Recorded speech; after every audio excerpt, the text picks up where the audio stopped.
की ते 5,000 2,000 आले त्यावरच आपण खुश आहोत आणि आपलं स्वतःच जे काही मत आहे आपण त्या 5,000 मध्ये देऊन मोकळे होत आहोत. जय शिवराय. तसं पाहिलं तर राजकारणामध्ये राजकारणी म्हणत असतात की राजकारणामध्ये कोणी कोणाचा दुश्मन नसतो आणि कोणी कोणाचा दोस्तही नसतो. मात्र याचा विचार आज जनतेनं समाजानं करणं गरजेचं आहे. आता तुम्ही राजकारण सध्याचं बघत असाल, कोण कोणत्या पक्षातून लढतोय, कोण कोणत्या पक्षात प्रवेश करतोय, कशाचा ताळाला मेळ राहिलेला नाही. आता तसाच प्रकार 2023 साली अजितदादा पवार यांची राष्ट्रवादी फुटली.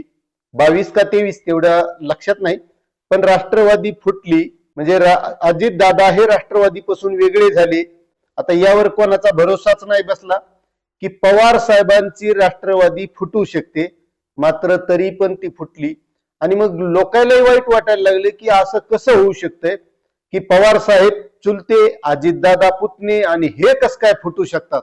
मात्र त्यानंतर त्यामध्ये काही वावड्या अशाही उठू लागल्या की हे पवार साहेबांनीच केलेलं असू शकतं, कारण अजितदादांना सत्तेमध्ये पाठवायचं, कारण अजितदादाचा 70,000 कोटी रुपयाचा घोटाळा न्यायालयामध्ये चालू आहे. त्यानंतर सत्तेमध्ये राहिलं तर आपली कामही होत राहतात असा एक भ्रम वाटू लागला. मात्र त्यानंतर दोन्हींचे वेगवेगळे पक्ष झाले. त्यांनीही राष्ट्रवादी शरदचंद्र पवार पक्ष स्थापन केला.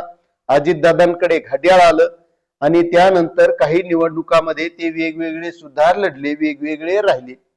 मात्र आता कालच्या ज्या महानगरपालिकेच्या निवडणुका झाल्या, या निवडणुकामध्ये ते दोन्ही पक्ष एकत्र आले. तशा त्यांच्या चर्चा चालूच होत्या की आम्ही एकत्र लढणार आणि तसंच ते पुणे आणि पिंपरी चिंचवडच्या महानगरपालिकेमध्ये एकत्र लढले.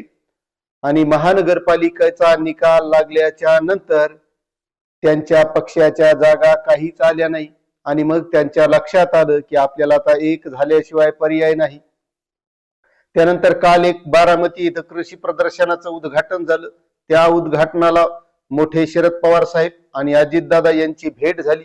त्यावरूनही चर्चा झाल्या की आता यांच्या जागा कमी आलेल्या आहेत, यांनी एकत्र आल्याशिवाय पर्याय नाही. आणि त्यामध्येच आता दोघांचे जे दोन पक्ष आहेत, दोघांची जे दोन चिन्ह आहेत, अजितदादाकडे घड्याळ, पवार साहेबांकडे तुतारी.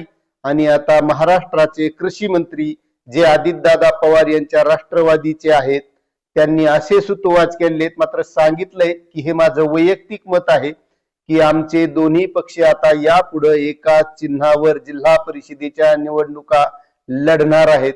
म्हणजेच यावरून एक लक्षात घ्या की ज्यावेळेस हा पक्ष फुटला तो कशासाठी फुटला होता, जी लोकांची चर्चा होती तीच बरोबर होती का.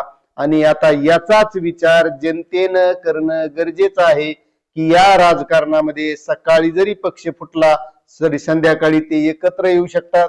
कोण कोणत्या पक्षात जाऊन स्वतःच सत्ता स्थापनेसाठी किंवा स्वतःच्या भविष्यासाठी निवडून येऊ शकतो. यामुळे आता जनतेनं हा विचार करायचा की हे जनतेसाठी निवडून येत नाहीत किंवा जनतेसाठी पक्ष फुटत नाहीत किंवा जनतेसाठी युत्या आघाड्या होत नाहीत, तर यांना सत्तेमध्ये राहायचंय, सत्तेची फळं चाखायची, यासाठी एकत्र होतात. आपला जो भ्रम होता आतापर्यंत की हे सत्ता आल्याच्या नंतर जनतेच्या भल्यासाठी जनतेची चांगली कामं करतील, तर ते यापुढे आता विसरून जावं लागेल. कारण आपलाच आपल्याला मेळ राहिलेला नाही.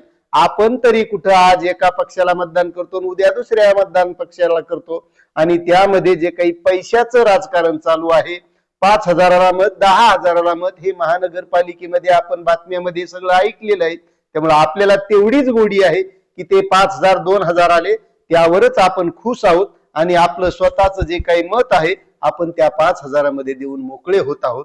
आता याचा विचार जनतेनं करावा की त्या 5,000त आपलं भलं होणार आहे का, जे हे असे पक्ष सकाळी फुटतात संध्याकाळी एकत्र होतात आणि ते सत्तेची फळं चाकतात, ते फक्त आपल्यामुळं. धन्यवाद.